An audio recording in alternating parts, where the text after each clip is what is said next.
So, good evening to all of those who have currently joined with us today. Today we'll be dealing something regarding ankle injuries. And first of all, disclaimer here that I per se have not managed much ankle injuries to provide any practical inputs regarding how to manage this. So wherever I'm going wrong, Mehul sir will be there to correct. And it is not going to cover all the typical fractures and this and that and all.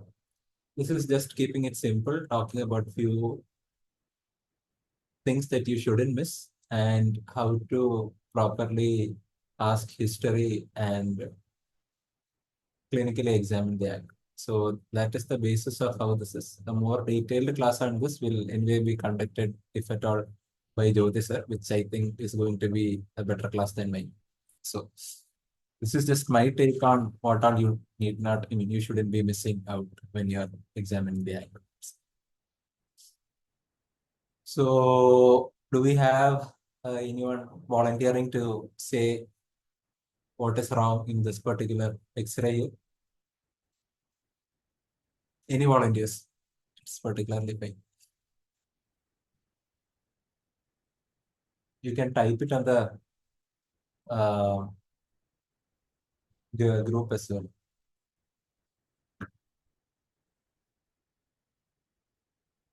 Sir, what are you seeing right now? Are you seeing the entire screen or just the presentation as well? I'm not sure. Now you just exit from full screen view. No, earlier it was full screen. Okay, right.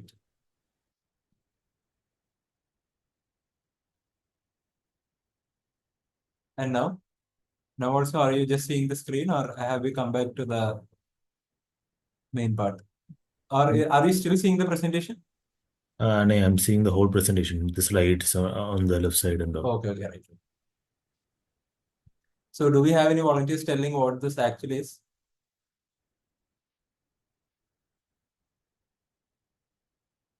I guess no. Okay, so I'll just start off with it. So if you see closely, oh my God, that's simple. Okay, is my arrow visible? Sir? Yes, yes. Yes, my arrow is visible. No? Yes. So you can see this. This is marked that this is a left-sided image. And if you look closely, maybe you can see that there is some amount of cortical break over here. This is the fibula, naturally. So that is what is appearing on the lateral side. This is the tibia, which is appearing on the medial side. So here you definitely have a cortical break. This would be your lateral, this will be a lateral malleolus, and somewhere over the lateral malleolus or a little bit above that, you can see cortical breaks per se. And this bone is going to be your talus bone, and this is more or less going to be your calcaneum and your metatarsals, uniform navicular, and so on and so forth. All this, what you're seeing here is basically this leg has been put in a cast, and then not a cast, a slab, and an X-ray has been done. So that is why all these markings are being seen. The one thing that I wanted to highlight was, now you're happy that you found a fracture, but the problem is there is also something else underlying here. If can anyone spot it or can anyone send a message? I'll just wait for 10 seconds. If not, I'll just say it on my own. Apart from this, are you seeing anything else?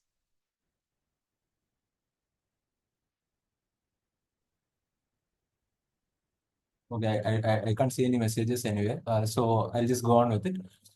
So the problem is you can see that there is some amount of, if you look close enough, you can find that there is some break over here as well. So this is the tibia. This is the medial malleolus that we're talking about. So there is a fracture of the medial malleolus and there is something around the lateral malleolus as well. So this is what you typically call as a bimalleolar fracture. So one thing I wanted to highlight is, are there chances that you are going to miss this fracture over here? I think there can be some chances, but your chances are going to be minimized if you just clinically examine the patient, because the patient is definitely going to be having some sort of tenderness over here. That goes on without saying that you are not looking at an X-ray for diagnosis. Before even looking at an X-ray, the first thing that you should be asking for is what is the clinical feature, what is the mechanism of injury that the patient sustained, and then you clinically examine the patient, and then you look at the X-ray. And if after all this you look at the X-ray, you will definitely find that there is a lateral malleolus fracture. There's a medial malleolus fracture also along with it, which is a bimalleolar fracture. And suddenly your diagnosis becomes much more certain, and it becomes all the more less likely for you to be missing this particular fracture over here. And all of this I understood by seeing various blogs and all. And regardless of whichever blogs I see, all the people who do the blogs say the same thing, that the most common missed fracture, be it of any bone, is actually the second fracture. So this is almost a bias. You go and see something, you see something on an X-ray and you're happy, and you forget that something else might also be happening there in the patient. So the most commonly missed fracture is the second fracture. And this is another example. And this actually needs no introduction. So you can see that it is basically a comminuted fracture. This is a lateral view. And you can basically see that everything is broken down. So both bone fractures, and it's a comminuted type in the lower part of the both bone. And you can see the talus, you can see the calcaneum. Just show it once more. That this is going to be a calcaneal bone. This is going to be your talus. This is going to be your navicular, the cuneiforms over here, and your metatarsals and all that is coming down over here. And this is a very simple thing. You see a patient, you see this X-ray itself, you know that you're going to get an orthopedic consultation for this patient in the emergency itself. There is no doubt regarding, because it is a fracture. For that factor, you look at an X-ray, you see a fracture. Even for this, even if you miss the second fracture, it is kind of okay. Because ultimately what you're going to do is you're going to get an orthopedic referral for the same. Now, the problem is, what if the X-ray turns out to be normal?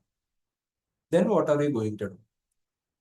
One way of telling it is going to be a soft tissue injury, and you just manage the patient, give some painkillers, tell him to take some rest and follow up. You don't ask him to follow up because it is basically a non-traumatic bone injury.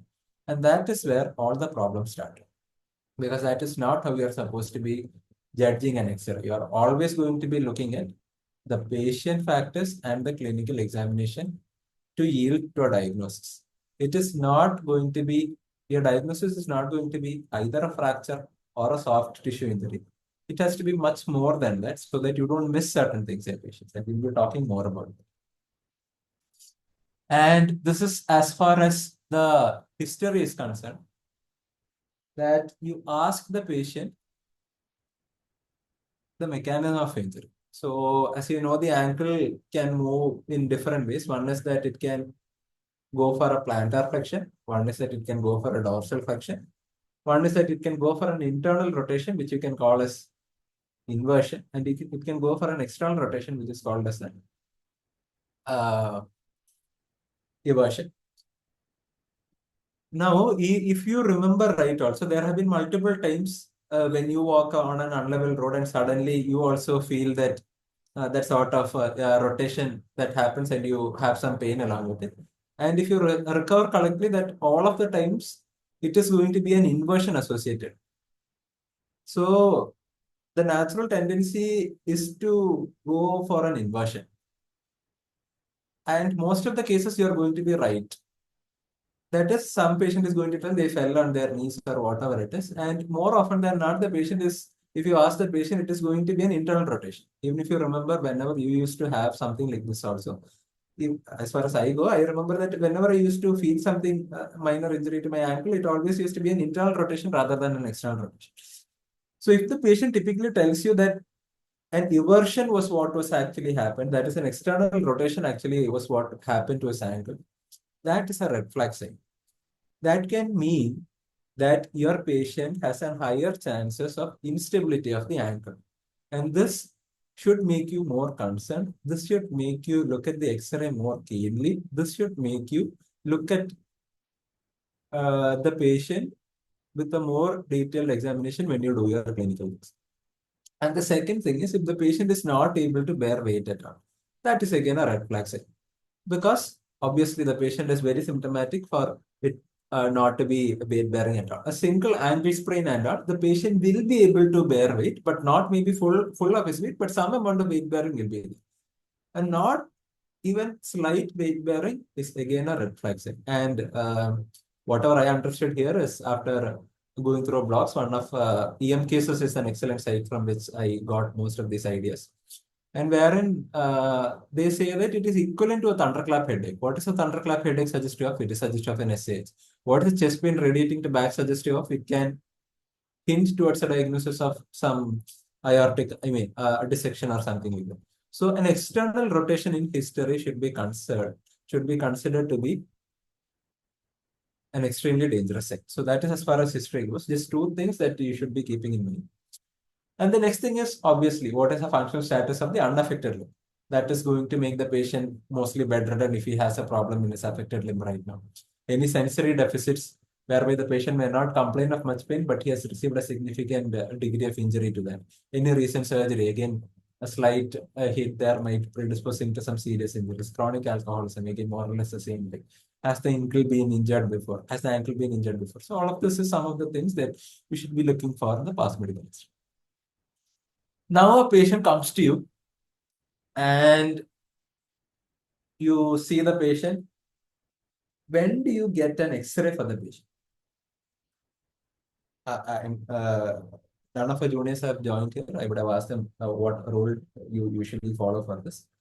And there is this rule which is called as the Ottawa ankle rule. There is this rule which is called as the Ottawa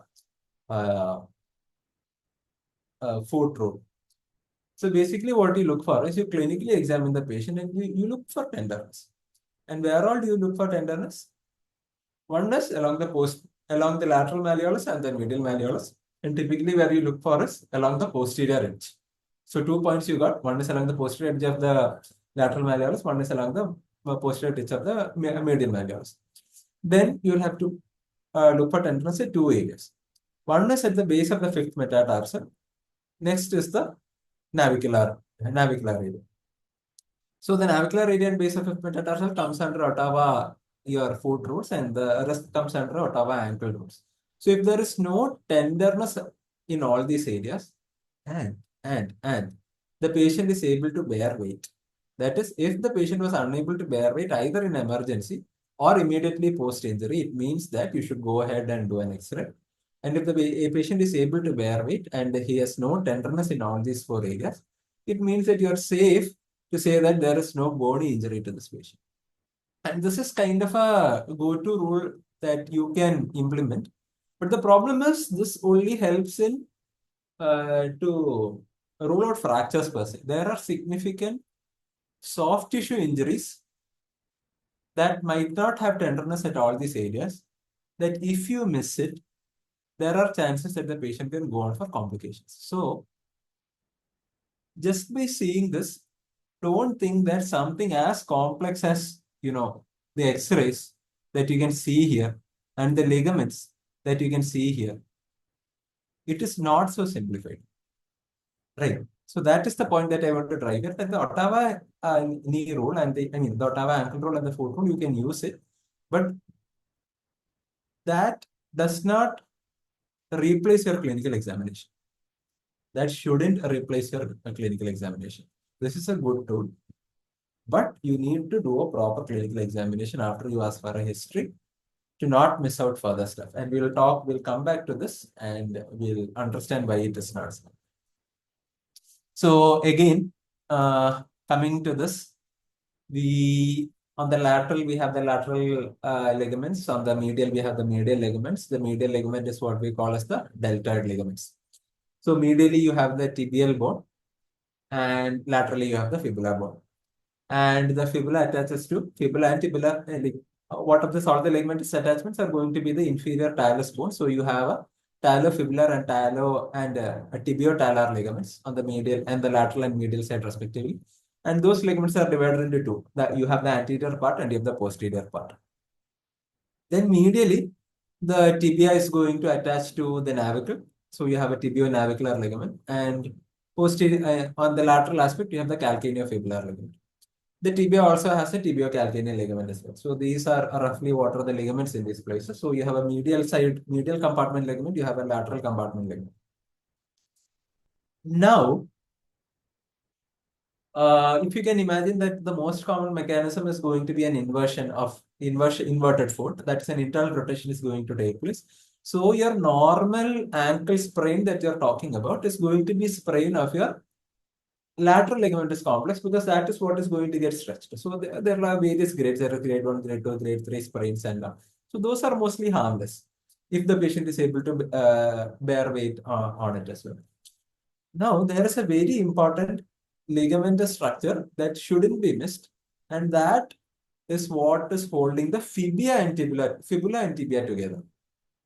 So you can see that between the fibula and tibia, there is an interosseous ligament. Anteriorly, you have a tibiofibular ligament, and posteriorly, you have another tibiofibular ligament. And all of this together is forming your syndesmosis. And syndesmosis injuries are very important to be picked up, because your lateral ligamentous complexes central, they'll heal very fast. You just put them in some your routine, your RICE, that is your immobilization, your ice application, your elevation, and all.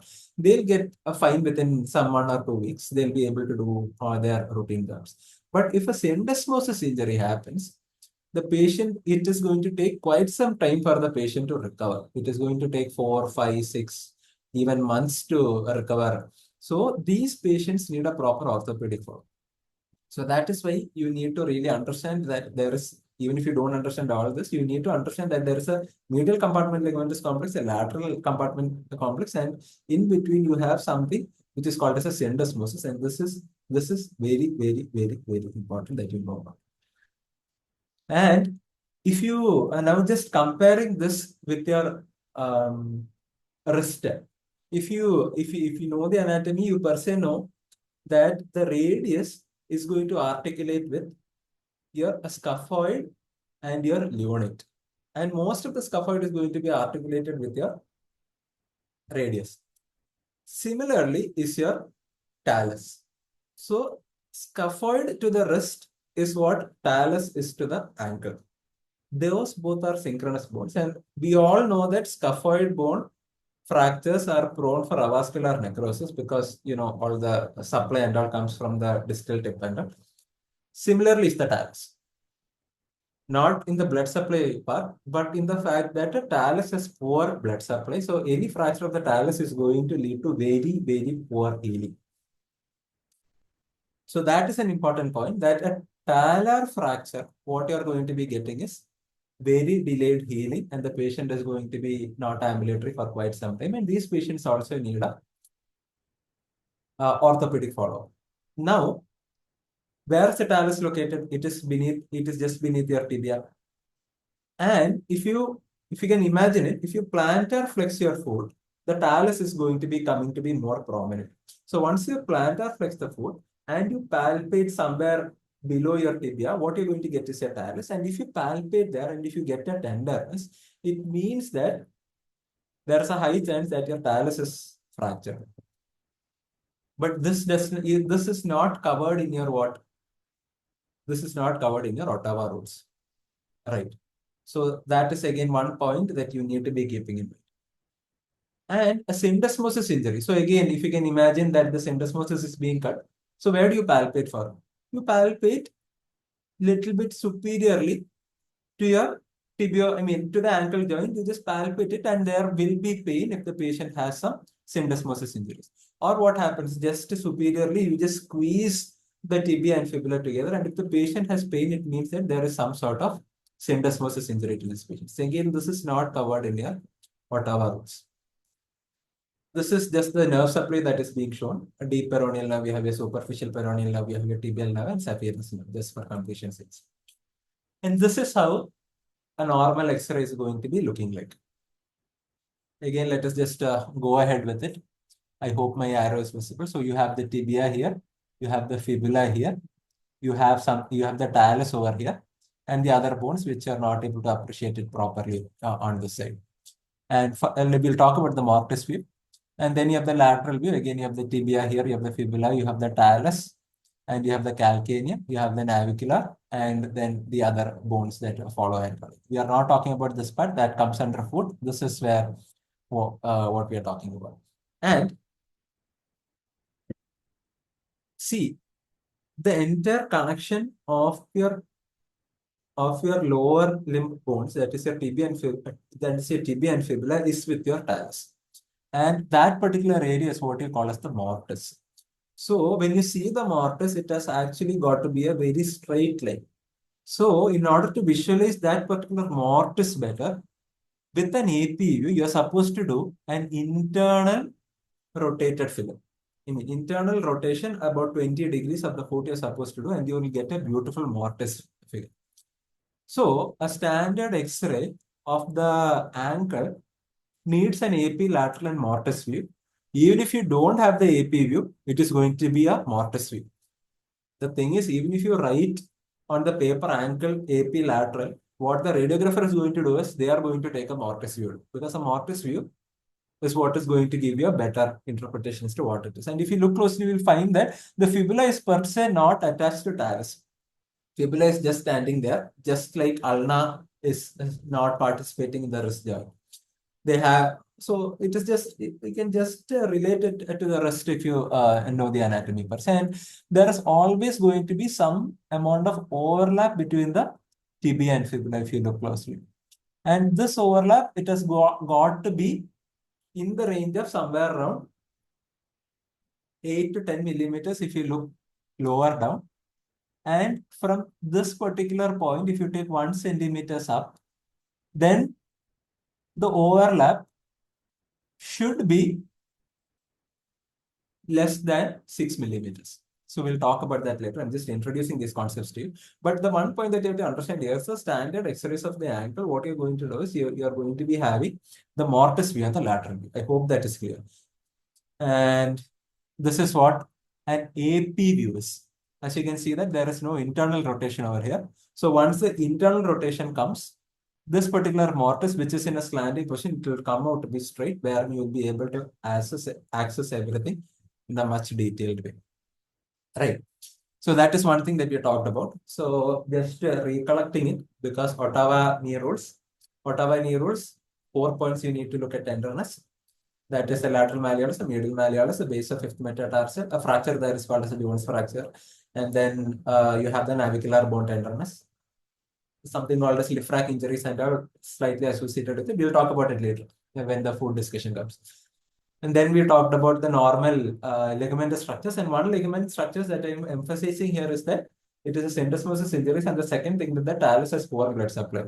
So a tenderness in the talar region or slightly above that, when you squeeze it and you feel pain between the tibia and fibula, it indicates some sort of syndesmosis injury. So these 2 points we are talking about. So moving over to the physical parts. First of all, you look, obviously, if there is massive swelling, there is some sort of lacerated wound. Because some sort of lacerated wound and all, there is a high chance that there can be some contamination into the joint as well. If it is a deep enough wound, you might underestimate it. If it is a laceration, you might think it is not deep, but it can actually be deep, and it can contact with the outermost environment, and it can result in infection of that particular ankle joint. So any laceration should be considered as a kind of a problematic thing. And then you look for any deformities or anything that you can appreciate person. And in the palpation part, the basic funda is that you do a range of motion, and the range of motion you will ask for the patient. You will ask the patient to do it, and you will do it with your own movement. So what the patient does is your passive movement. What you do is with the active movements. So one is that you do a dorsiflexion, plantar flexion, eversion and inversion. What you do, and you see whether the patient has any pain when you do that person. And then there is also a point of maximal tenderness, and that will guide you when you're looking for the X-ray person. Point of maximal tenderness, naturally there is something that is going on over there. And as always, distal neurovascular status has to be done. Now, one point that I have to talk about here is, if you think about compartment syndrome, where is compartment syndrome most common? It is common at the leg compartment. So you have a both bone fracture of the lower limb. It is highly the chances that you're going to develop a compartment syndrome is much more. But if it is an isolated ankle injury, the chances of a compartment syndrome is very less. So in these cases, when you're suspecting only an ankle injury and you don't have a distal neurovascular status, and if you're thinking of something like a compartment syndrome, just check the above compartments as well. Just check whether the lower limb, whether tibia and fibula are also in space, whether there is some increased tension over there. Because it is very rare for an isolated ankle joint injury to have something as a compartment syndrome. And as you know, when something hits, it is not going to be ankle alone. Structures above and below are going to be involved as well. So you need to make sure that you are not missing on something very obvious like a both bone fracture developing into a compartment syndrome when you're thinking clinically in terms of only an ankle. And certain extra points. That is, whenever, this is a basic funda again, that whenever there's an injury, whenever there is a problem with the shoulder, you do not start by examining the shoulder, you start by examining the sternoclavicular. You start from here so that you don't miss any fractures or any dislocation of the sternoclavicular. And you go one joint below. You investigate till the elbow. So here also, you need to palpate over the entire fibula looking for tenderness, because it can sometimes be just a tenderness, but if you are missing on something, if the patient is actually tender at the proximal third of fibula, it can mean that the patient has something called as a Mesoneum fracture. If it's a middle third of fibula, he has something called as a Dupuytren's fracture. The problem is, you diagnose a patient as an ankle sprain, you send the patient home. The Mesoneum fracture and the Dupuytren's fracture of the patient has, those are surgical indications. You need surgery to correct all this. So that is not the right management for this patient, which is why palpating the entire fibula in particular has a very important role when it comes to a physical examination. And again, stressing on the point, palpating the anterior aspect of the ankle joint for syndesmosis injuries. So talus per se, where you can find if you plantar flex the foot a little bit and if you press, and if the pain is there, it more likely suggests a talus injury. And slightly superiorly, if you are feeling the tenderness, it is a syndesmosis injury. And if you're squeezing proximal to the ankle joint, looking for pain at the syndesmosis, again, it means that it is a syndesmosis injury.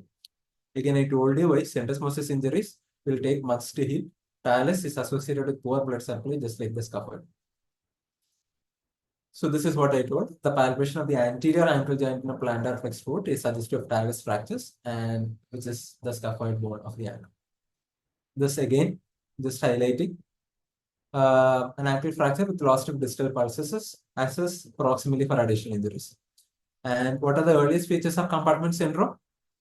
Pain out of proportion to what you are clinically seeing, and which is not getting relieved on medications. The patient complains of altered sensations, and there is pain on passive dorsiflexion. These are some features which you should be thinking of in terms of compartment syndrome, and you do not wait till the pulselessness stage is arrived, because we all know that pulselessness is like the last sign to go, so you cannot rely on it personally.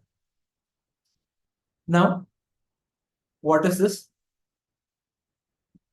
So you clinically assess the patient, and then you are suspecting things. Either it is a lateral ligament that is problem, either it is a medial ligament that is the problem, or the distal tibia, or somewhere along the tibiotalar area or the talocalcaneum. So if you draw a ring around this, so you have four parts, the superior inferior part and the medial and lateral part. If only one thing is injured, it means that the patient is stable. At least the ligament is stable. If two are injured, it means that the ankle is unstable. If an ankle is unstable, it means that you need to put the patient in some sort of a, very restricted mobility stuff. And then you need to refer the patient for a, what? You need to refer the patient for an ortho. If it is a simple one-sided injury that you're suspecting, the patient can get a delayed ortho. You can just discharge the patient, ask them to follow on ortho OPD and all. But if there is two ligamentous problems that you're encountering, it means that the patient needs an urgent ortho review. So that is what we are talking about, the closed string classification system. Two disruptions means higher chance of instability. And this is all that we need to know as an emergency physician. Now, the problem is sometimes even an isolated syndesmosis injury can mean that the patient is unstable. A lateral malleolus fracture can also indicate that there can be some sort of instability, which is why you need to look after clinically examining the patient whether the patient has any instability associated. So we'll talk about how to check for stability of the foot and all. And an ankle sprain, this is what your 90% of your diagnosis is going to be, some sort of inversion of the foot, and you're going to be managing it as ankle sprain. And you have the rise. Rest, more than rest, it is more of a restricted mobility that you ask the patient to move here and there as much as he pleases with whatever pain that he is able to manage. You put on some ice to reduce the inflammation, you put on compression to reduce the swelling, and you keep the limbs elevated again to reduce all the swelling that is associated with it. So this is a typical thing. And for pain management, you can give something like you can start off with an NSAID done. Now, ankle sprain mimics.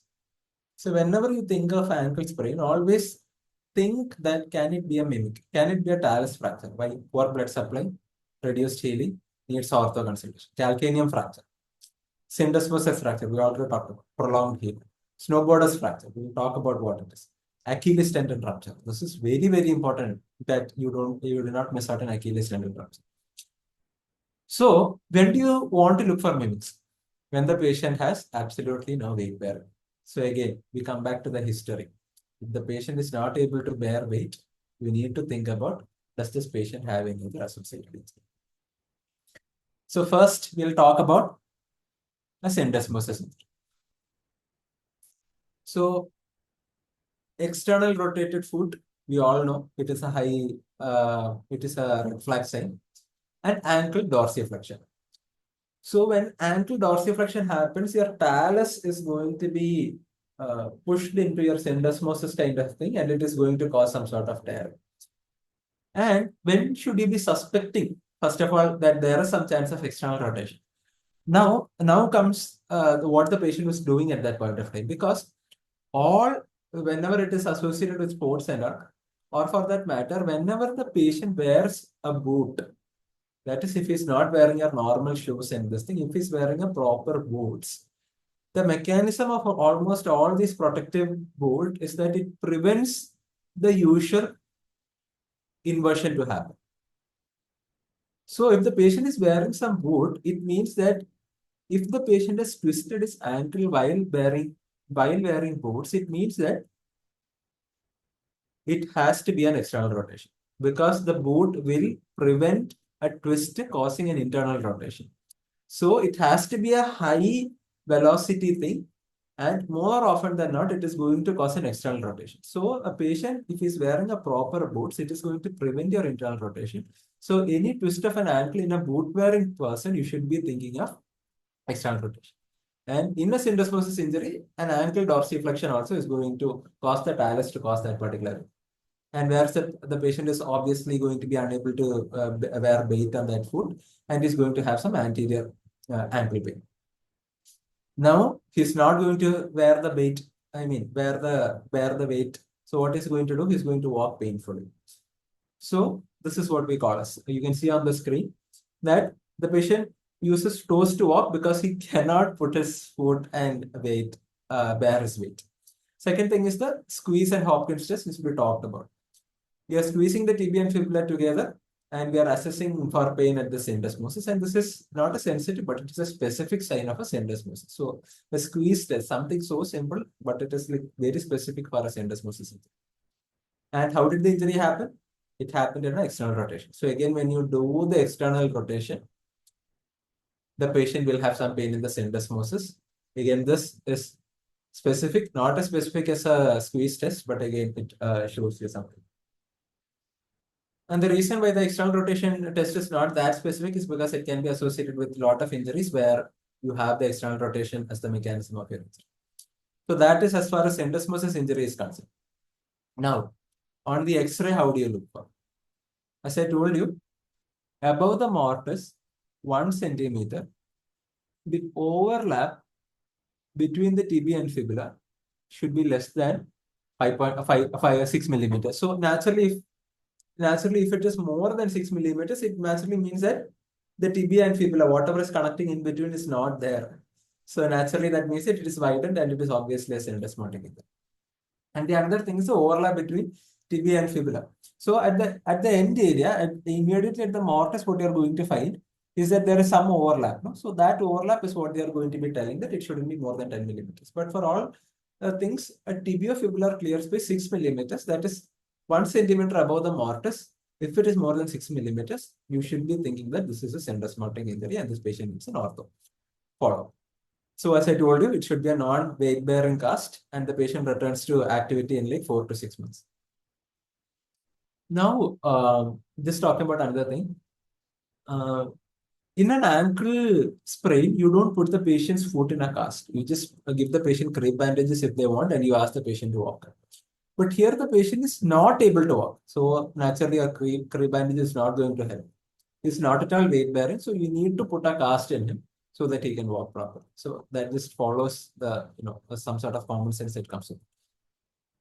And if this sort of mechanism happens in a child, it causes what you call as a tillofracture. And what is a tillofracture? Tillofracture is a lateral process of talus fracture. And it is an intra-articular fracture. So an intra-articular fracture of the lateral process of talus should be suspected when the same thing, like the history is similar as syndesmosis injury, if it happens in a child between 11 to 15 years, what is going to happen is going to be a Till's fracture. And we all know what is the classification of fractures for children. It is your Salter classification. So what type does this fall under? S is straight across, A is above, L is lower and below, T is through. Type 5 is sort of a crush injury that happens. So erasure of growth plate of crush. So this is going to be a type 3. So a Tilla fracture is a Salter-Harris type 3 intra-articular fracture of lateral process of tibia. So that is as much as Tilla's fracture goes. And now, again, the point is you assess the patient, he has some sprain or whatever it is. And the next thing to look for is whether the joint is stable. And there are two ways by which you can say whether the joint is stable. One, if there is no talar shift. Next, if there is no talar tilt. Talar shift means that the medial clear space that is given over here, if it is more than 4 millimeters, it is a talar shift. It indicates instability. And usually what happens is there is a lateral clear space that is shown in the figure. There is a medial clear space. If both of them are equal, it is again fine. If the medial clear space is more than the lateral clear space, it means that again, there is some sort of talar shift, and talar shift means that the patient has an unstable joint. Unstable joint should be seen by orthopedics as fast as possible. And what's the talar tilt?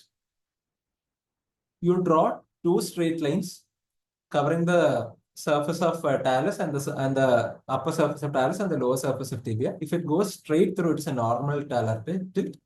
And if it's slightly widened, it is an abnormal talar tilt.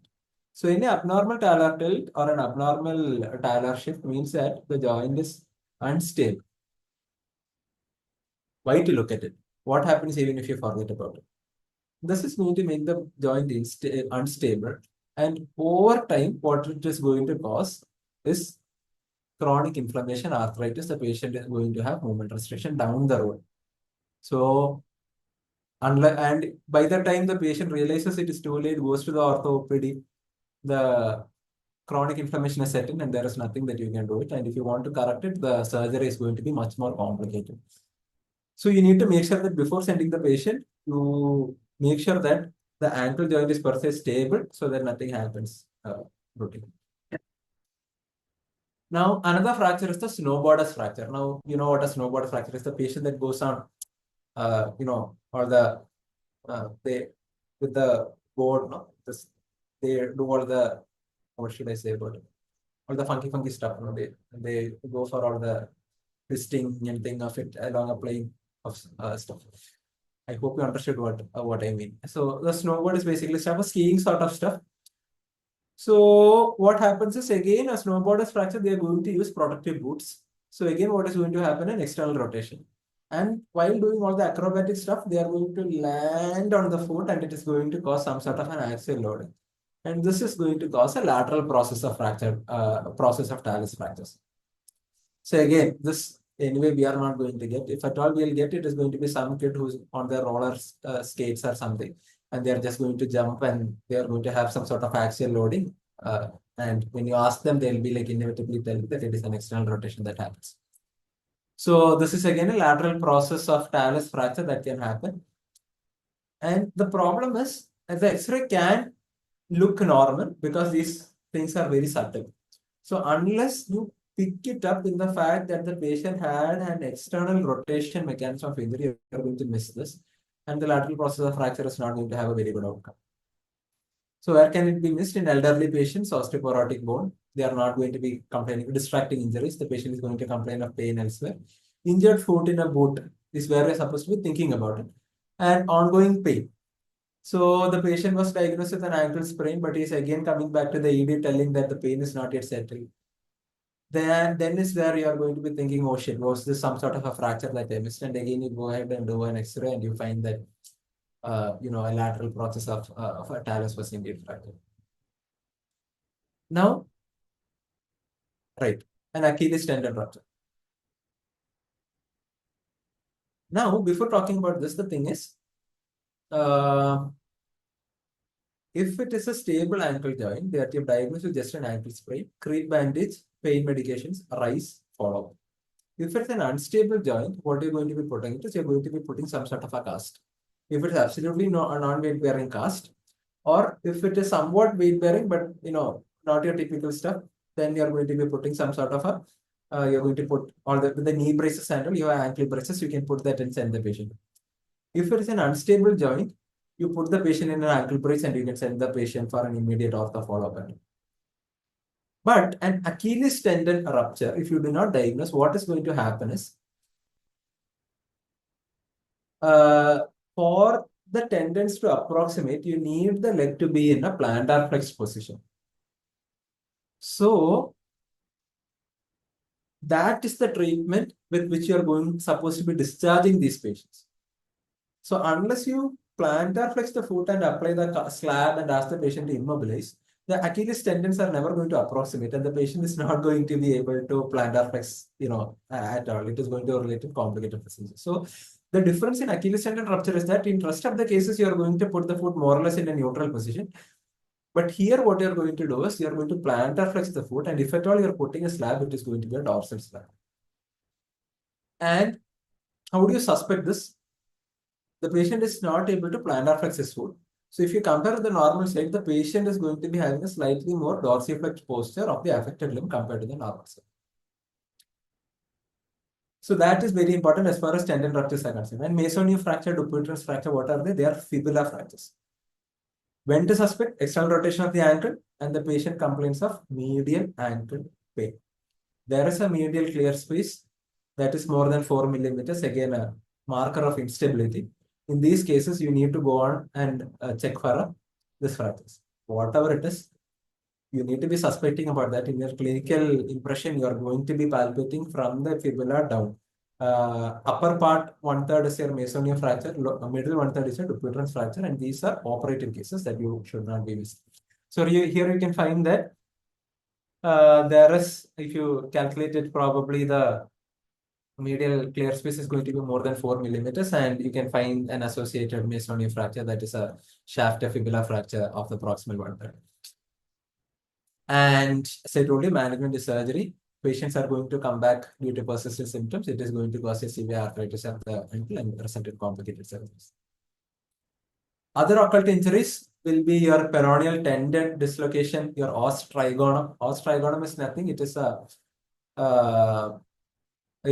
a small bone that you find in children aged 10 to 15 years, and the pain is going to be slightly anterior to your Achilles tendon. So it is somewhere posteriorly in that particular space where some sort of fractures can happen. Your anterior calcaneal process fractures that you need to be looking for.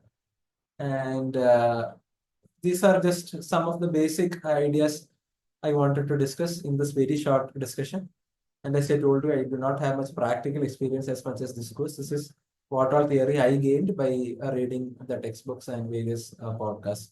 Whatever I told today is basically a big time copy of emergency medicine cases. So you can go ahead and read that. And unless you have some questions over here, and unless Meher sir wants to add something new, my topic for the day is like just closed.